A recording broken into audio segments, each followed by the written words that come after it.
역대하 13장 1절로 5절까지 봉독하겠습니다. 여로보암 왕 18째 해에 아비야가 유다의 왕이 되고 예루살렘에서 3년 동안 다스리니라. 그의 어머니의 이름은 미가야요 기브아 사람 우리엘의 딸이더라. 아비야가 여로보암과 더불어 싸울새 아비야는 싸움에 용감한 군사 40만 명을 택하여 싸움을 준비하였고 여로보암은 큰 용사 80만 명을 택하여 그와 대진한지라. 아비야가 에브라임 산 중 스마라임 산 위에 서서 이르되 여로보암과 이스라엘 무리들아 다 들으라. 이스라엘 하나님 여호와께서 소금 언약으로 이스라엘 나라를 영원히 다윗과 그의 자손에게 주신 것을 너희가 알 것 아니냐.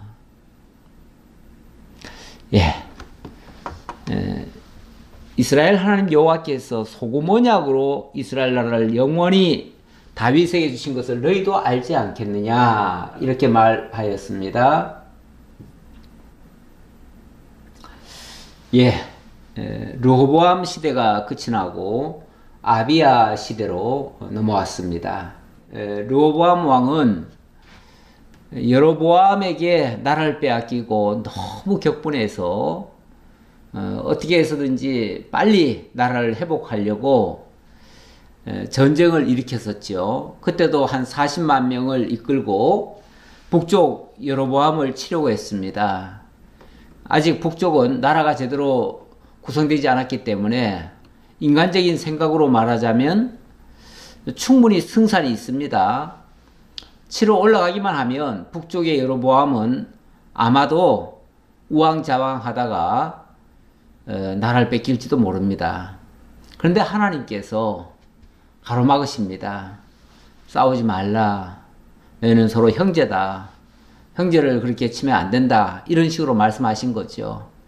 그래서 르호보암이 그렇게 하나님 말씀 잘 듣는 사람은 아니지만 어쨌든 이 말씀 앞에는 순종을 했습니다. 왜냐하면 하나님께서 너희들 이렇게 하면 이 나라를 쪼갤 것이다, 이렇게 말씀하셨었는데 정말로 자기가 불순종했었거든요. 불순종했기 때문에 그렇게 됐다는 것을 알게 됐어요.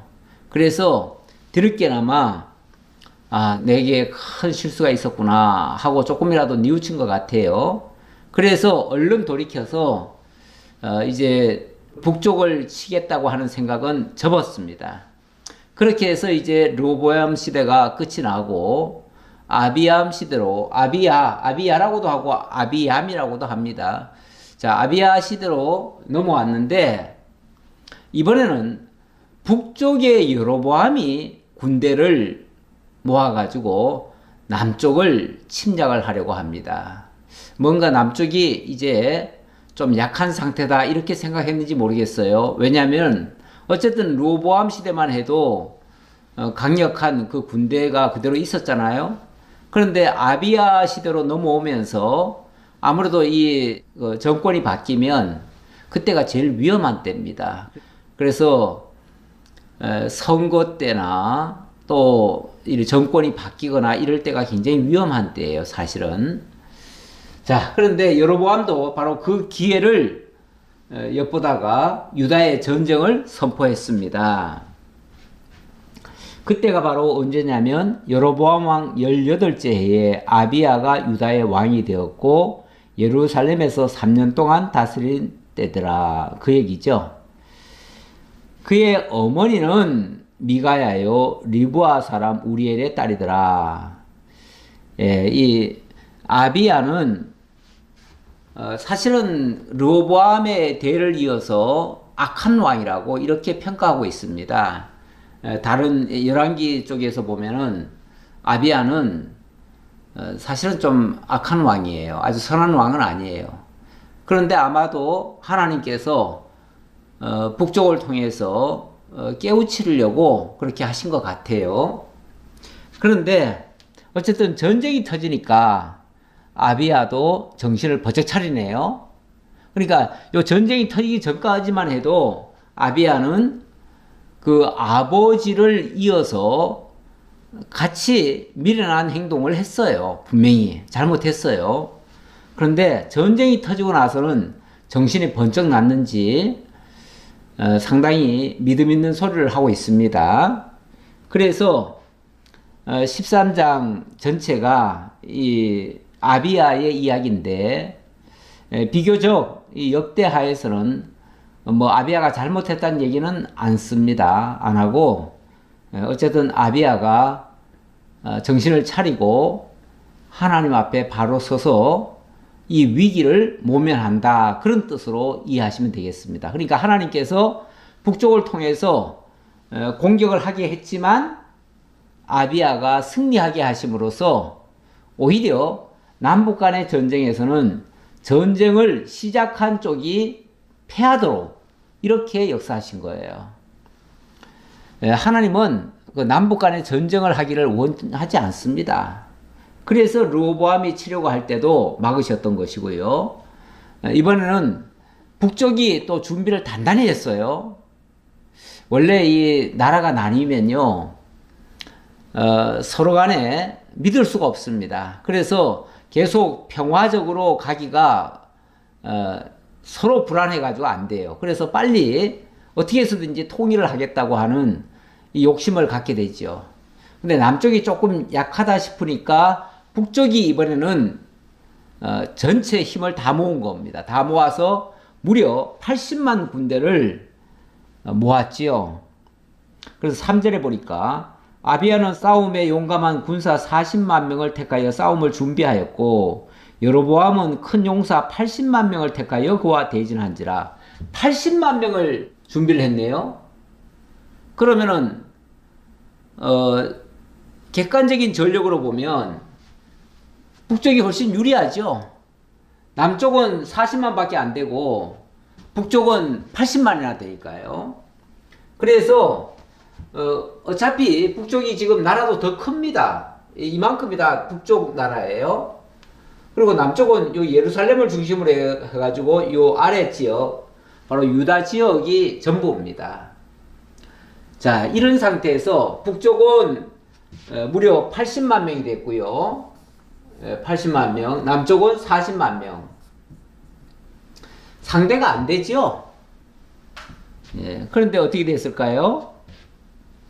4절에 보니까 아비야가 에브라임 산중 스마라임 산 위에 서서 이르되 여로보암과 이스라엘 무리들아 다 들으라. 어쨌든 아비야가 이 일에 대처를 잘한 것 같아요.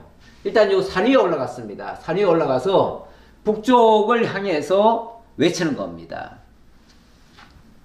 전쟁이라고 하는 것은요, 사실은 이 싸움인데 뭔가 양측 간에 무슨 갈등이 있어야죠. 갈등이 있고 또 분명한 명분이 있어야 되는 겁니다. 명분 없이 전쟁을 일으키면요, 그러면은 아무도 자기 편이 안 돼요.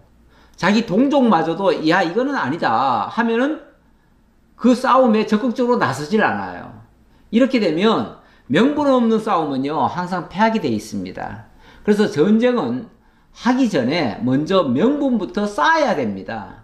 명분을 쌓으려면 상대방이 우리를 자꾸 괴롭히고 있다, 무고히 우리를 대적하고 있다, 우리는 피해자다, 이런 확고한 그런 피해자의 위치에 있다는 것을 각인을 시켜야 돼요. 모든 사람들에게 설득을 해야 돼요.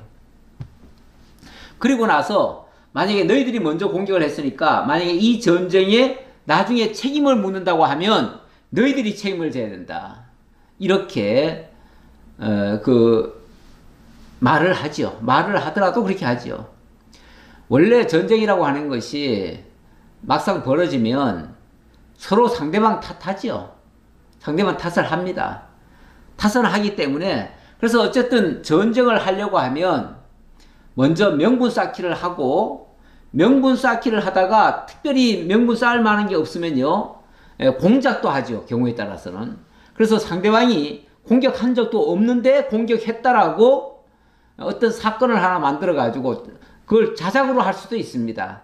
자작극을 벌여가지고 상대방이 우리를 공격했다 해가지고 그걸 빌미로 해서 우리는 너희들을 응징하겠다 하면서 몇 배로 갚아주는 거죠.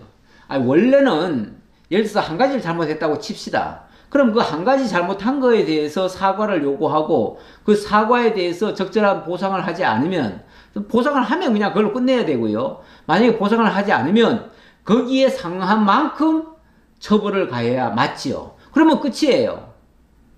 그런데 보통 보면은 그걸 빌미로 해가지고 너희들 이렇게 했으니까 우리는 무자비하게 전체적으로 너희들을 다 진멸시키겠다, 이런 식으로 나오지요.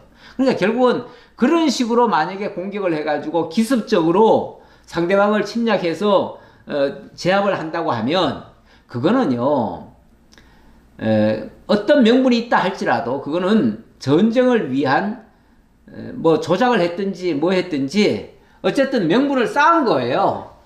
그래서 이런 전쟁을 뭐라고 그러냐면 침략 전쟁이라고 할 수밖에 없어요.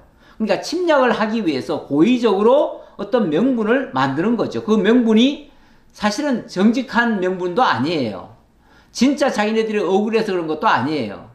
대부분 보면은 정치 야망가들이 거짓 명분을 내세워서 그렇게 하지요. 하는데 일단 전쟁이 나면 어떻게 합니까?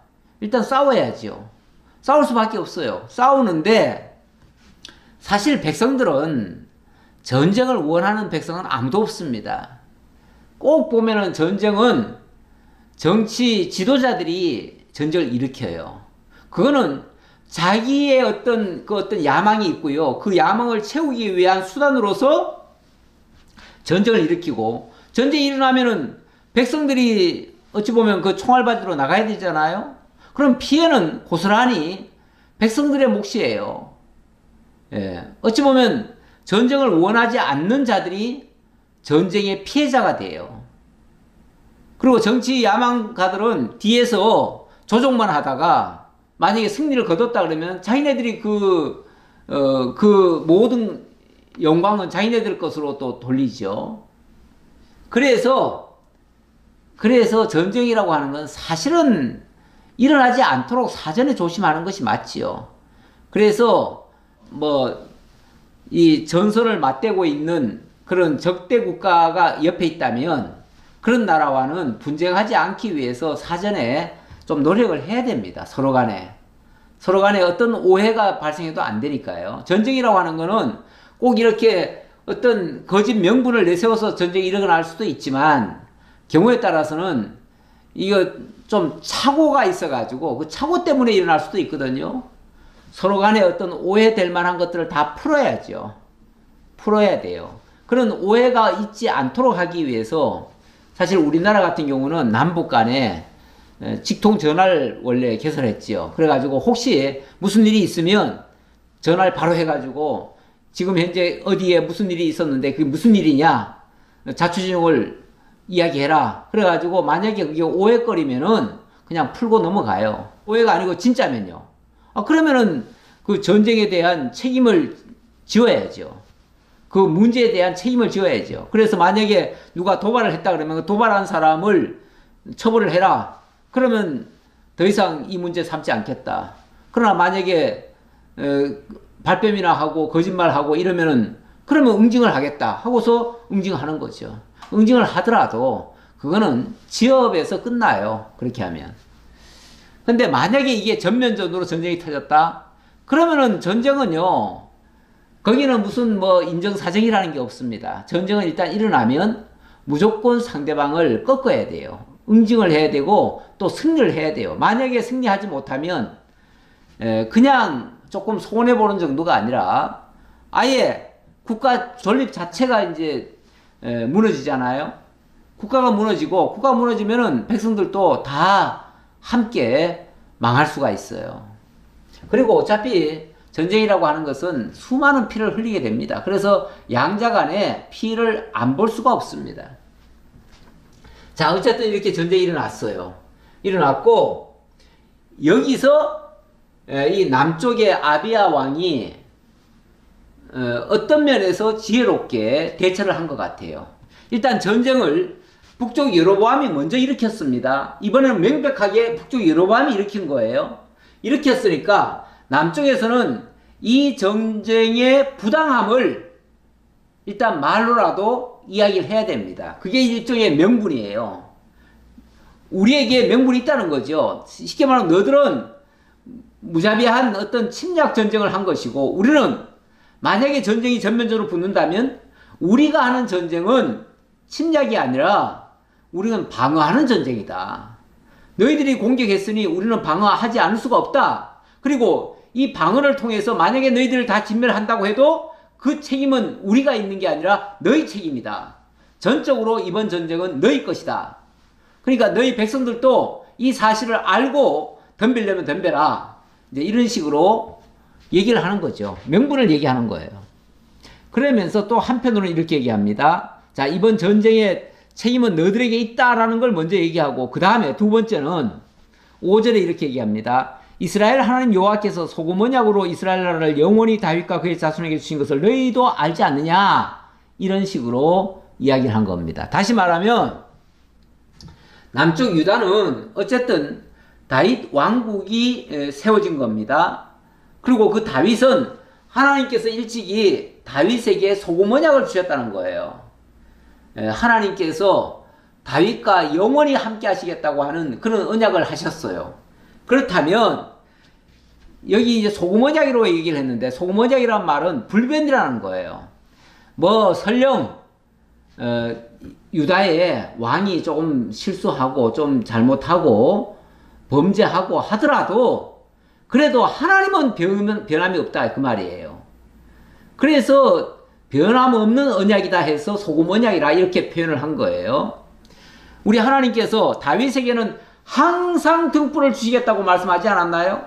그렇다면 너희들이 만약에 우리를 공격한다 하더라도 하나님은 우리와 함께 계셔, 그 말이죠. 우리와 함께 계시는데, 하나님이 다윗에게 영원한 소금 언약을 주셨는데 너희들이 만약에 우리를 건드린다면 하나님이 너희들을 가만 안 둘 거다, 그 얘기예요. 그러니까 그 말은 너희 군사들아, 여로보암이 설령 공격하라고 해도 너희들이 공격하면 안 돼. 너희들을 공격하면 너희들은 하나님의 뜻을 어기는 거야, 이렇게 말한다, 그 말이에요. 그리고 6절부터는 너희들이 불법을 지금 저지르고 있다. 너희들은 그 나라의 정통성도 없다. 자, 이 얘기를 하고 있습니다. 이것도 일종의 이 나라의 명분은 다윗 왕국에 있다라는 걸 강조하는 말입니다. 6절입니다. 다윗의 아들 솔로몬의 신하 느밧의 아들 여로보암이 일어나 자기의 주를 배반하고 남봉꾼과 잡배가 모여 따름으로 스스로 강하게 되어 솔로몬의 아들 르호보암을 대적하였으나 그때의 르호보암이 어리고 마음이 연약하여 그들의 입을 능히 막지 못하였었느니라. 이때가 여로보암 18년이라고 그랬으니까 18년 전 얘기죠. 18년 전에, 그때는 아직 르호보암도 좀 어렸고, 그래서 어찌 보면 그 늙은이들의 그 교훈을 받지 못하고 젊은이들, 어찌 보면 좀 젊은 혈기에 좀 흥분해가지고 좀 실수했다. 우리 아버지지만 우리 아버지가 좀 실수했다. 그래서 너희들이 그런 짓을 할 때 그걸 제대로 막지를 못했었다. 우리에게도 잘못이 있다, 그 얘기죠. 잘못이 있다. 그러나 이제 너희가 또 다윗 자손의 손으로 다스리는 여호와의 나라를 대적하려 하는도다. 너희는 큰 무리요, 또 여로보암이 너희를 위하여 신으로 만든 금송아지들이 너희와 함께 있도다. 너희는 큰 무리요. 자, 어쨌든 그쪽은, 북쪽은 10지파 반이나 갔잖아요. 그리고 이쪽은 한 지파밖에 없잖아요. 우리는 이미 약해졌고 너희들은 강한데, 그러나 그 강한 힘 믿고 또 너희들에게는 지금 금송아지가 있다. 그런데 그 금송아지 믿고 감히 하나님 여호와를 대적하려고 지금 하고 있는데, 이거는 잘못됐다. 너희의 잘못됨을 지적하겠다, 그 말이죠. 그러면서 너희가 아론 자손인 여호와의 제사장들과 레위 사람들 쫓아내고 이방 백성들의 풍속을 따라 제사장을 삼지 아니하였느냐? 누구를 막론하고 어린 수송아지 한 마리와 순양 7마리를 끌고 와서 장립을 받고자 하는 자마다 허무한 신들의 제사장이 될 수 있도다. 심지어 너희들은 가서 이런 짓까지 하지 않았느냐.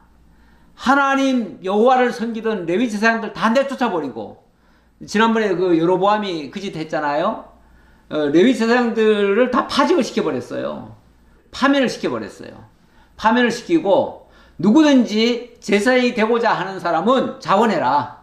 자원해서 여기 지금 보니까 수송아지 1마리와 순양 7마리만 가져오면 내가 다 장립시켜준다. 장립시켜준다는 말은 그 제사장으로 다 세워줬다 그 말이죠. 한마디로 좀 재물 좀 가져오면 다 세워줬다. 재물 받고 제사장 세워줬다 그 말이죠. 아니 제사장이 되는데 재물을 받고, 그러니까 재물을 주어서 제사장이 돼야 됩니까? 그렇다면 그 사람은 자기가 제사장 되기 위해서 많은 돈을 쓴 거 아닙니까? 소도 1마리 바쳐야 되고 양도 7마리나 바쳐야 되잖아요. 그렇게 되면 그거 바친 다음에 자기가 제사장이 된 다음에 그거 빼먹으려고 하지 않겠어요? 뭔가를 뇌물을 주고 직을 얻었다면 그 직을 통해서 그 뇌물에 상응하는 뭔가를 얻어내려고 할 겁니다. 이런 예는 참 많습니다. 세상에서도. 세상에서도 어떤 직을 걸고 그 직을 얻으려고 하면 뭐 돈을 얼마를 내야 된다. 이렇게 하는 경우가 참 많아요. 세상에. 요즘은 뭐 대학교에서도 심심찮게 그런 얘기가 들려와요. 요즘은 대학 교수 하려고 해도 그냥 못한대요. 뭐 돈을 얼마를 내야 된대요. 만약에 그런 식으로 한다면은 그것도 대학이 타락한 겁니다. 만약에 그게 사실이라면, 제가 지금 뭐 제가 어디서 알아서 하는 얘기가 아니라 그런 소문이 들리기 때문에 제가 하는 소리예요.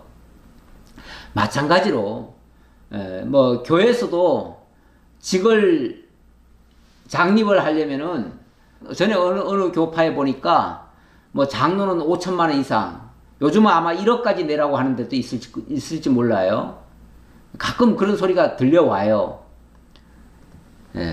물론 뭐 큰 교회 이야기죠. 작은 교회들은 서로 안 하려고 하기 때문에 돈 받고 이렇게 해주려고 하는 경우가 거의 없어요.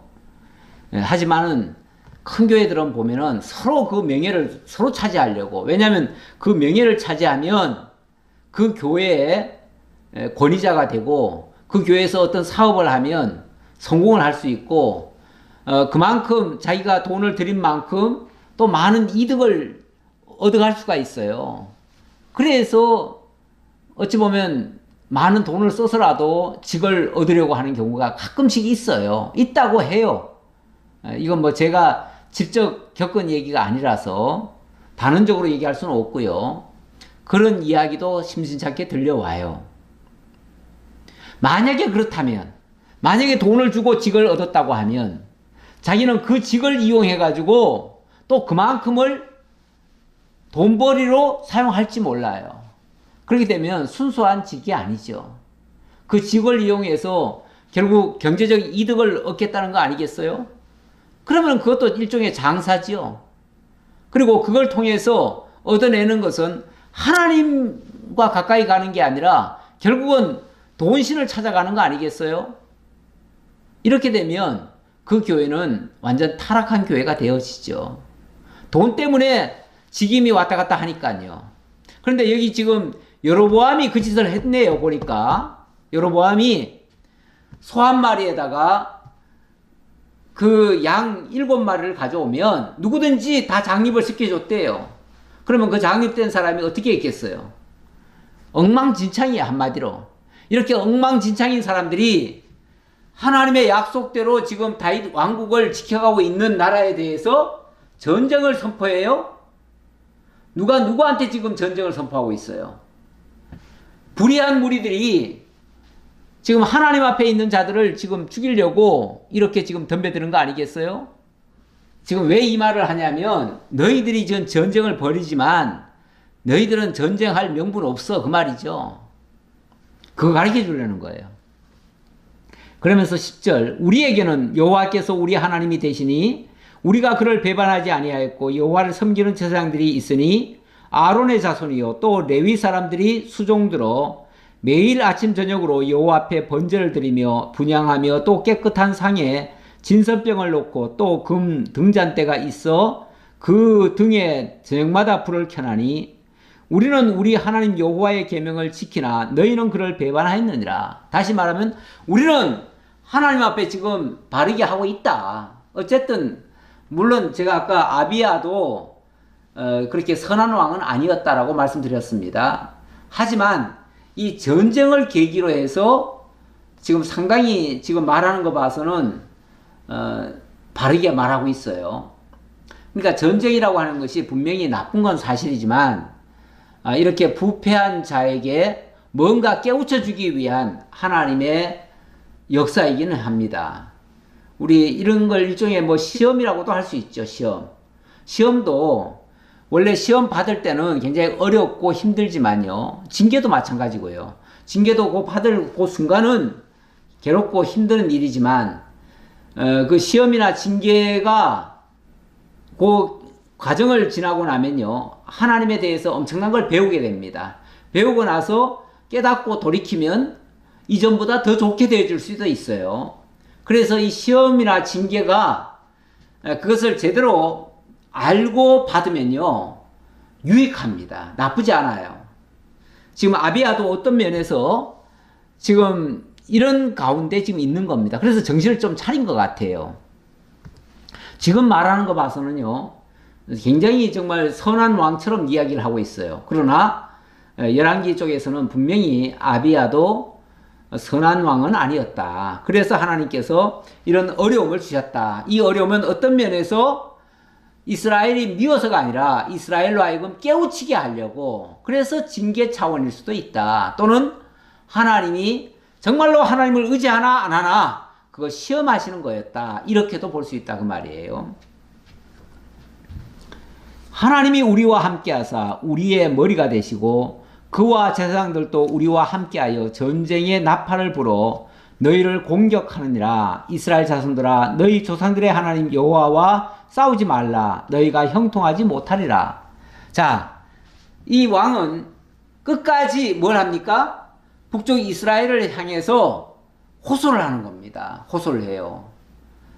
자, 우리에게는 하나님이 계시다. 하나님이 이 예루살렘 성전을 중심으로 해가지고 다윗과 함께하고 있다. 다윗에게 항상 등불을 주시겠다고 약속하셨다. 그리고 그 항상 등불을 켜는 레위 제사장들, 아론 제사장들이 지금 우리 곁에 있다. 자, 그렇다면 우리가 지금 바로 하고 있는 거 아니냐. 그런데 너희들은 이미 다윗을 배반하고 나가서 지금 악행을 하고 있지 않느냐. 벌써 제사를 너희들이 지금 바꾸고 있지 않느냐. 너희들은 지금 하나님 앞에 섬기는 게 아니라 금송아지한테 지금 섬기고 있지 않느냐. 이렇게 잘못하는 너희들이 바로 하고 있는 우리들한테 만약에 너희들이 전쟁을 해온다면 하나님이 너희들을 가만둘 것 같으냐? 너희들에게 하나님이 너희들에게 응징을 하실 수 있다. 그러니 너희들이 지금 우리한테 도전하는 것은 여호와 하나님께 도전하는 것과 같기 때문에 그렇게 안 했으면 좋겠다 그 말이죠. 그러면서 너희 조상들의 하나님 여호와와 싸우지 말라. 너희가 지금 우리한테 싸움 걸어온 거는 여호와와 싸우겠다는 것과 같으니까. 그러니까 너희들 내가 진심으로 너희들한테 충고하는데 너희들 여호와한테 대들지 말어 그 말이죠. 여호와와 싸우지 말어. 만약에 너희들이 여호와와 싸우겠다고 하면 너희가 결코 형통할 수가 없어. 물론 북쪽이야 군대 80만 믿고 지금 내려왔지요. 내려왔지만 일단은 명분 없는 싸움이에요. 명분 없는 싸움이기 때문에 백성들이 그들과 일심단결해서 함께 싸우지 않을 수도 있어요.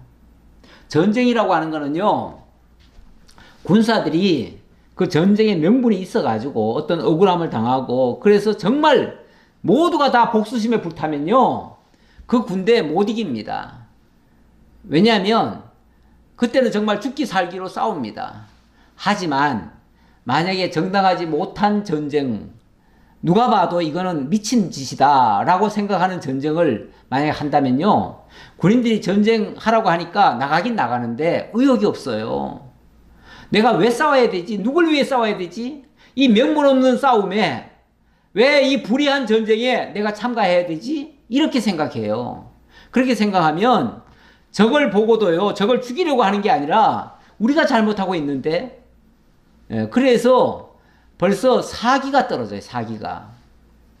그래서 싸우려고 하는 의지가 약해지고 더 이상 싸움이 안 됩니다, 그러면은. 그런데 바로 북쪽 이스라엘이 그렇더라 그 말이죠. 그런데 여로보암은 이미 전쟁을 일으켰기 때문에 어떻게 해서든지 남쪽을 짓밟아야죠. 그리고 남쪽 유다 왕이 그렇게 말하는 것도 못 듣게 해야지요. 그래서 오히려 그들을 공격하기 위해서 여로보암이 그 유다의 뒤를 돌아가지고 복병을 시켜가지고 그들을 다 일망타진하려고 이런 작전을 편 것 같아요. 그래서 13절부터 여로보암이 전쟁을 더 확대를 합니다. 하지만 결과는 어떻게 될까요? 결과는 여로보암이 이기지 못합니다. 명분 없는 싸움을 일으켰던 여로보암이 이기지 못해요. 지난번에 남쪽 르호보암이 북쪽을 치러 올라가려고 했다 하나님이 막아줬잖아요. 마찬가지예요. 지금도 어찌 보면 하나님께서 여로보암 보고 싸우지 말아라, 너들 싸우면 너들 진다, 이렇게 얘기했을 거예요. 그런데도 여로보암은 이미 야망이 있기 때문에, 전 이스라엘을 다 통일하겠다고 하는 이 야망 때문에 그냥 밀고 내려오는 거예요. 여로보암이 유다의 뒤를 둘러 복병하였으므로 그 앞에는 이스라엘 사람들이 있고 뒤에는 복병이 있는지라. 그러니까 쉽게 말하면 에워쌌다 그 말이죠. 왕은, 지금 남쪽 왕은 그 산에 올라갔다 그랬죠. 산에 올라가서 거기서 지금 이스라엘을 상대로 해가지고 너희들의 전쟁은 명분 없다, 그러니까 싸우지 말라, 돌아가라, 막 이런 식으로 얘기한 거예요. 했는데 여로보암은 웃기고 있네, 이런 식이죠. 그러면서 니놈이 지금 겁도 없이 산에 올라와서 우리한테 지금 일장 연설을 하고 있는데 내가 너희들 뒤를 돌아가서 너희들을 다 일망타진하겠다 그 말이죠. 그래서 앞에 군대가 있는 척 하면서 뒤로도 돌아가서 복병을 뒤에다 심어놨다 그 말이에요. 그래가지고 일망타진하려고 그렇게 했는데 이걸 유다 사람들이 봤어요. 다시 말하면 유다 사람들이 가만히 보니까 자기네들이 포위된 거예요. 그러니까 겁이 나죠? 겁이 나서 어떻게 합니까? 유다 사람이 뒤를 돌아보고 자기 앞뒤에 적병으로 말미암아 여호와께 부르짖고 제사장들은 나팔을 부니라. 큰일 났어요. 보니까 자기네들 앞에도 지금 북이스라엘 군대고 뒤에까지 복병이 들어와가지고 뒤에까지 다 에워싸고 있는 거예요. 너무 놀래가지고, 그래가지고 군인들이 막 울부짖죠. 그러니까 제사장들이 나팔을 불기 시작합니다. 근데 이 나팔이라고 하는 것은 어찌 보면 하나님을 부르는 소리와도 같아요. 유다 사람이 소리 지를 때에 하나님이 여로보암과 온 이스라엘을 아비야와 유다 앞에서 치셨다, 이렇게 얘기하네요. 자기네들은 겁이 나가지고 막 울부짖고 그리고 나팔을 불었을 뿐인데 하나님께서는 그것을 신호로 해서 하나님이 적들을 치시기 시작했어요. 아니 유다는 그들을 칠 생각도 않고 있는 중인데, 어찌 보면 두려워가지고 지금 벌벌 떨고 있는 중인데 하나님께서 적들을 치기 시작하셔요. 자, 그러니까 어떻게 됩니까? 16절, 이스라엘 자손이 유다 앞에서 도망하는지라 하나님이 그들의 손에 넘기셨으므로 아비야와 그의 백성이 크게 무찌르니 이스라엘이 택한 병사들이 죽임을 당하고 엎드려진 자들이 50만 명이었더라. 와, 이 전쟁이 시작되자마자 아직 남쪽에서는 그들을 적극적으로 어떻게 치려고 하는 계획도 못 세우고, 다만 이 전쟁의 명분 없음을 지금 왕이 산에 올라가서 그 적들에게 지금 설파하고 있는 중인데, 갑자기 포위가 된 듯 해가지고 이제 큰일 났다, 우리 다 죽었다 싶었는데 이게 웬일입니까? 하나님께서 대적을 다 치셨어요.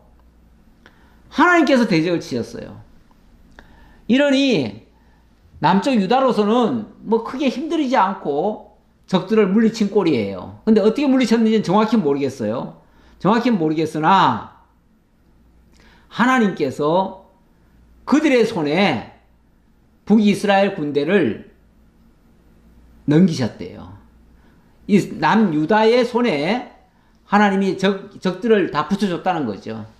그러니까 뭐 남쪽 유다 사람들은 어떤 면에서 겁이 나가지고 눈 감고 이렇게 했는지도 모르겠어요. 눈 감고 했는지도 모르겠는데 왜냐하면 두려워했으니까요.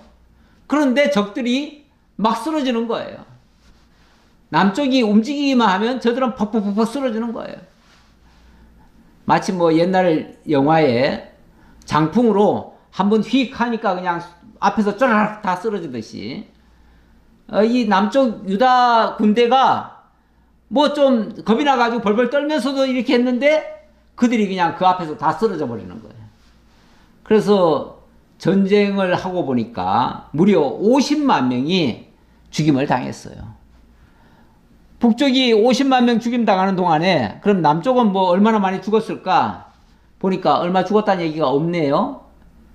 남쪽 군대는 손실도 없고 북쪽 군대만 50만 명이 죽었어요. 80만 명 중에서 50만 명이 죽고 그럼 얼마입니까? 30만 명 남았는데 이렇게 되면 한 60, 70%가 되나요? 그렇게 군대를 다 진멸시킨 겁니다. 놀라운 일이죠. 놀라운 일이에요. 이게 여호와의 전쟁입니다. 여호와의 전쟁. 이게 사람의 전쟁으로서는 이런 결과가 나오기가 어렵습니다. 왜냐하면 이 세상에서는 무기 좋고 군대 수 많고 어떤 전술이 좋고 이래야 이기는 거 아니겠어요? 그런데 이 전쟁은요, 누가 봐도 남쪽은 전쟁할 준비도 안 했어요. 준비도 안 했었고, 어찌 보면 지금 왕이 산에 올라가 가지고 북쪽 백성들한테 설득하고 있었어요. 그게 무슨 전술입니까? 그렇게 해가지고 어떻게 이기겠습니까? 그런데 우리 하나님은 그걸 통해서 오히려 아비야가 쉽게 말하면 하나님 앞에 돌이킨 것 같고요. 이 전쟁을 통해서 정신을 바짝 차린 것 같고요. 그래서 회개하는 심령으로 정말 하나님을 의지하면서 호소한 거죠. 이 전쟁의 정당성이 없다. 그리고 남쪽 유다는 하나님이 지키시는 성읍이다. 만약에 하나님이 있는 이 남쪽, 제사장이 제사를 드리고 있는 이 남쪽을 향해서 너희들이 전쟁을 한다면 그것은 여호와와 싸우는 것이다. 여호와와 싸운다고 하면 여호와의 대적 아닙니까? 여호와의 대적이면 하나님이 치시는 거예요. 하나님이. 우리가 어찌 보면 가장 효율적인 승리의 방법은요, 내가 적을 무찌르거나 내가 나를 괴롭히는 자들을 응징하거나 내가 무슨 수를 써가지고 승리하려고 하면 그거는 하수입니다. 하수. 그리고 나도 피를 흘려야 됩니다. 내 손으로 뭘 하려고 하면 내가 피를 흘려야 돼요. 그런데 이 모든 것을 하나님께 맡기고 상대방으로 하여금 하나님과 대적하도록 만들어 놓으면 그러면은 상대방은 하나님의 대적이 되잖아요. 그렇게 되면 하나님이 그들을 치시는 거예요. 그러니까 우리가 할 일은 직접 대적을 치려고 하지 말고 하나님께 알려야죠. 하나님께. 하나님, 저들이 이렇게 지금 악행을 하고 있습니다. 어찌 보면 하나님께 구하는 게 제일 빠른 방법일 수도 있어요. 그래서 하나님 앞에 기도하고 하나님이 어떤 방법을 주시면 그 방법을 따라하고 아니면 도저히 우리가 할 수 없으면 하나님께서 하시옵소서 하고서 하나님께 맡겨드리면 하나님이 승리할 거예요. 틀림없이 하나님이 이기게 하실 거예요. 어찌 보면 아비야가 자기가 능력이 없었기 때문에 이렇게 하나님 앞에 호소한 것이고 그리고 대적들에게 설득을 한 거예요. 그런데 이게 결국은 승리의 비결이 된 겁니다. 뭘로 이겼느냐? 뭘로 이겼느냐? 하나님 의지하는 것이 승리의 비결이었어요. 그래서 18절에 이렇게 결론을 내고 있습니다. 그때 이스라엘 자손이 항복하고 유다 자손이 이겼으니 이는 그들이 그들의 조상들의 하나님 여호와를 의지하였음이더라. 의지하였음이라. 예, 그들이 여호와를 의지했다는 겁니다. 뭐 그들이 힘이 없어서 의지했던 뭐 어떤 이유에서든 그들은 하나님을 의지한 겁니다. 왜냐하면 자기들 스스로는 극복할 수 없다는 걸 너무나 잘 알았기 때문에. 그래서 왕도 이 전쟁의 정당성에 대해서 의문을 제기했고요. 설득을 했고요. 그럼에도 만약에 너희들이 싸운다고 하면 그거는 우리와 싸우는 게 아니라 여호와와 싸우는 것이다. 어찌 보면 아비야가 하나님께 기도하면서 이 백성들을 북쪽 이스라엘 침략군들을 하나님께 붙여드린 거예요. 하나님께 붙여드리니까 하나님이 그들을 징치를 하신 거죠. 그래서 50만 명이나 무찌를 수 있었다. 만약에 아비야가 자기 순수한 힘으로 그렇게 할 수 있었겠어요? 어림도 없습니다. 자, 그리고 나서 아비야가 여로보암을 쫓아가서 그의 성읍들을 빼앗았으니 곧 베델과 그 동네들과 여사나와 그 동네들과 에브론과 그 동네들이라. 보세요. 지금 여기 잠깐 열거했지만 베델 그 동네, 여사나의 그 동네, 에브론의 그 동네. 쉽게 말하면은 새 성읍과 새 성읍에 딸린 모든 동리들을 다 차지했다 그 말이죠. 이렇게 되면 북쪽은 남쪽을 치려다가 혹 때려다가 혹 붙인 격이 됐죠. 뭐 적절한 비유인지 모르겠습니다만은 어쨌든 오히려 이 전쟁을 통해서 유다는 가만히 있다가 북쪽의 중요한 도시 바로 베델까지를 차지하게 된 겁니다. 베델이 얼마나 중요합니까? 베델이라고 하는 곳은 북쪽 이스라엘이 자기네 신을 모신 곳 아닙니까? 거기에 금송아지 갖다가 놓고 이게 하나님이다 라고 이렇게 백성들을 속였던 그런 장소 아닙니까? 남쪽에 유다 베들레헴과 맞먹을 만한 그런 도시예요. 그런 도시가 빼앗겼어요. 이거는 어찌 보면 북쪽이 완전 패망한 거나 똑같아요. 그러니까 뭐 했다고 합니까? 항복을 했다잖아요. 항복을. 원래 국가 간에 항복이 쉽지 않습니다. 항복했다 하면요. 그때부터는 조공 바쳐야 돼요. 만약에 나라가 폐쇄가 되든지 아니면은 나라가 유지되려면은 조공을 바쳐야 돼요. 예, 이렇게 완전히 패망을 당했다. 그 말입니다. 그렇게 해서 20절 아비야 때에 여로보암이 다시 강성하지 못하고 여호와의 치심을 입어 죽었고 여로보암은 이 전쟁을 통해서요 나라를 회복할 자기네가 다 차지하려고 이렇게 야망을 가졌다가 오히려 몇 개의 중요한 도시를 다 빼앗기고 나서 어쩌면은 그 분해가지고 정말 시름시름 그 사람이 분하면요 경우에 따라서 정말 참 음식도 안 넘어갑니다. 음식도 안 넘어가면요 이 속에서 탈이 나고요 그 탈이 나가지고 시름시름 앓다가 죽어버리는 경우도 있어요. 그런데 여로보암이 그랬다네요. 여로보암이 이때로부터 시작해가지고 다시는 강성하지 못하고 여호와의 치심을 입어서 죽었대요. 그러니까 어쩌면 그 화병에 죽었을지도 몰라요. 그런데 하나님께서 그에게 그런 어찌 보면 응징을 하신 거죠. 심판을 하신 거죠. 심판을. 자, 그리고 나서 이제 결론적으로 보니까 아비야는 점점 강성하며 아내 14을 거느려 아들 22과 딸 16을 낳았더라. 예. 이렇게 승리하고 그 다음에는 오히려 더 승승장구를 한 거죠. 예.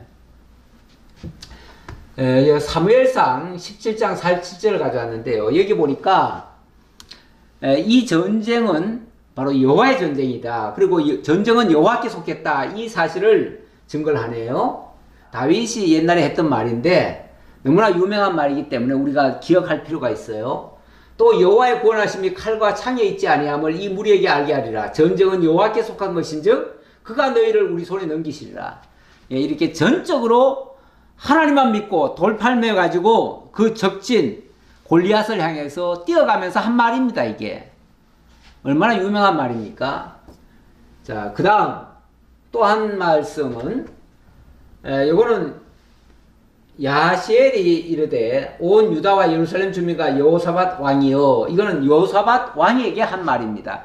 여호사밧도 한때, 여호사밧은 착한 왕이에요. 착한 왕인데 그러나 이 두려움이 많았어요.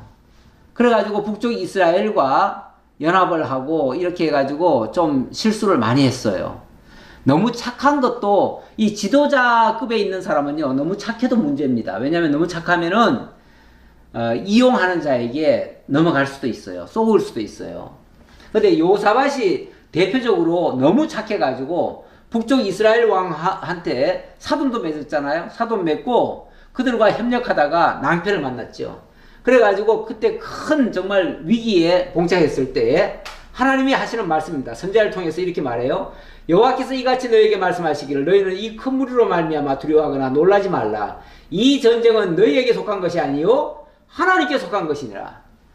하나님께 이 전쟁이 속해 있다. 다시 말하면 너희들은 하나님과 저 대적이 지금 싸우는 거니까 너희들은 하나님이 어떻게 싸우는지 자세히 구경해라. 거기서 정말 하나님 배우는 거죠. 예. 이 진짜 중요한 거는요, 이 전쟁이나 뭐든지 마찬가지입니다. 우리의 삶 속에서도 온통 전쟁 아닙니까? 그러니까 이 구약 성경에 나오는 이 모든 전쟁사들은요, 어찌 보면 우리의 삶의 현장에서 전쟁하고 있는 것을 가지고 생각해봐도 뭐 크게 다르지 않아요. 지금 우리도 날마다 전쟁하고 있습니다. 때로는 억울하게 당하는 경우도 있어요. 일방적으로 억울한 소리 해가면서 전쟁을 걸어오는 경우도 있어요. 엉뚱하게 거짓말로 명분 쌓아가지고 나를 공격하는 경우도 있어요. 이럴 때 그들과 맞상대 해가지고 싸우려고 하면 이기기 쉽지 않습니다. 왜냐하면 악한 마음으로 온갖 계략을 다 쓰고 온갖 힘을 다 모아가지고 우리를 공격하기 때문에요. 우리는 가만히 있다가 당하는 거 아니겠어요? 그럼 우리가 어떻게 이기겠어요? 가만히 있다가. 그러니까 이럴 때 하나님께 구하는 거죠. 그리고 하나님이 우리와 함께하고 있다는 사실을 굳게 믿으셔야죠. 그래서 진짜 위험한 거는요, 상대방이 강하기 때문에 위험한 게 아니라 상대방의 단순 비교를 해가지고 내가 너무 약하구나 해가지고 의지가 꺾인다든지 아니면 하나님을 믿고 나아가지 못하는 거, 이런 것이 오히려 문제가 될 수 있죠. 진짜 문제는요, 모든 사건은 우리에게 하나님이 믿음이 있나 없나를 확인하는, 어찌 보면 시험과 같다고 제가 아까 말씀드렸잖아요. 그러니까 무슨 사건을 만나면 얼른 하나님 깨닫고 하나님의 뜻을 찾고 그리고 하나님께 맡겨드리고 하나님 의지하면서 그냥 나아가면, 그러면 하나님의 영광을 볼 거예요. 하나님의 승리하게 하시는 그 모습을 볼 거라고요. 그게 우리에게 주시는 하나님의 교훈이기도 해요. 자, 그리고 이 아비야는 점점 강성하여 아내 14을 거느려 아들 22과 딸 16을 낳았더라 했는데, 뭐 갑자기 왜 또 아내 많이 얻고 자식들 많이 얻은 얘기를 뭐하러 하나 싶지만은, 이런 일들은요, 나라가 태평하지 않으면은 있을 수가 없는 일입니다. 나라가 어려운 가운데서 무슨 결혼하고 자식 낳고 뭐 가족 돌보고 하는데 급급하겠습니까? 이 말은 그만큼 하나님께서 부요하게 하셨다, 승리하게 하셨다, 그리고 나라가 안정되게 하셨다, 이 뜻입니다. 그 뜻으로 이해를 하시라고 제가 설명드린 겁니다. 이거는 뭐 자기 공로가 아니에요. 자기 공로가 아니고 하나님께서 어쨌든 다윗 왕국을 보호하시려고 그렇게 하신 섭니다. 그 말입니다. 아비야의 남은 사적과 그의 행위와 그의 말은 선지자 이도의 주석책에 기록되니라. 여기 더 자세한 거를 알고 싶으면 이도의 주석책을 봐라. 주석이라고 하는 것은 설명한 거죠. 설명한. 그러니까 역사라고 하는 것도 역사를 객관적으로 그냥 기록한 것이 쉽게 말하면 열왕기라고 한다면 그 역사를 하나님의 뜻에 부합되게 해석을 해놓은 책이 있습니다. 그 책이 이또의 주석책이다. 그렇게 이해하시면 되겠습니다. 예, 그렇게 보시고요. 예, 오늘은 여기에 대한 결론적인 이야기만 하겠습니다. 예, 결론적인 얘기를 보면 하나님께서 왜 이 남쪽 유다를 지켜주시는가에 대한 그 답입니다. 예, 여기 역대하 21장, 이거는 어찌 보면 역대하 이제 뒷부분에 가서 결론적인 이야기에 나오는 건데요.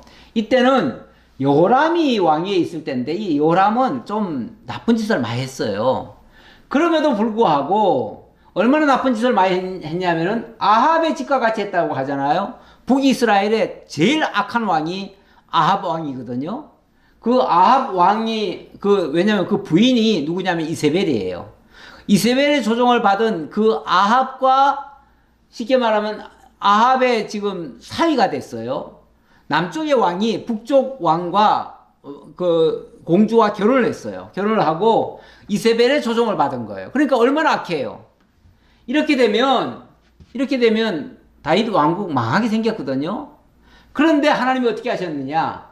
여호와께서 다윗의 집을 멸하기를 즐겨하지 아니하셨으면 그럼에도 불구하고 하나님이 이 집을 무너뜨리지 않았다. 왜냐하면 이전에 다윗과 더불어 언약을 세우시고 또 다윗과 그의 자손에게 항상 등불을 주겠다고 말씀하셨습니다. 항상 등불 주겠다고 약속을 하신 바가 있기 때문에 그래서 설령 좀 잘못하더라도 하나님께서 나라를 망가뜨리지는 않으셨다. 그 말입니다. 보호하셨다. 왜요? 그게 다윗에게 주신 소금 언약 때문이다. 그 말이죠. 사람은 불의해서 가변적이지만 우리 하나님은 영원 불변이십니다. 그게 바로 소금 언약이에요. 기도하겠습니다. 아버지 하나님 감사합니다. 천지 만물을 지으시고 깊으신 뜻대로 운행해 가시는 우리 하나님, 다윗에게 일찍이 언약하신 대로 그들이 설령 부패하고 옳지 못한 부분이 보이더라도 징계는 하시되 시험은 하시되 그들을 아주 망하게는 하지 않으시고 또 돌이키게 하시는 이런 섭리를 하셨다는 사실을 깨달았습니다. 오늘날 우리도 정말 하나님 말씀 앞에 비춰보면 불의한 것이 많고 잘못하는 것이 많습니다. 어리석을 때도 많습니다. 지혜가 부족할 때도 참 많습니다. 하지만 우리 하나님께서 늘 불꽃 같은 눈동자로 우리를 지키시고 안전한 곳으로 인도해 가시며 정말 하나님의 은혜의 영광 찬양하도록 만드신다는 사실 다시 한번 생각해 봅니다. 그리고 늘 하나님 앞에 감사를 잊지 않고 또 어려울 때는 하나님 의지하면서 믿음으로 살아가는 저희 모두 되게 하옵소서.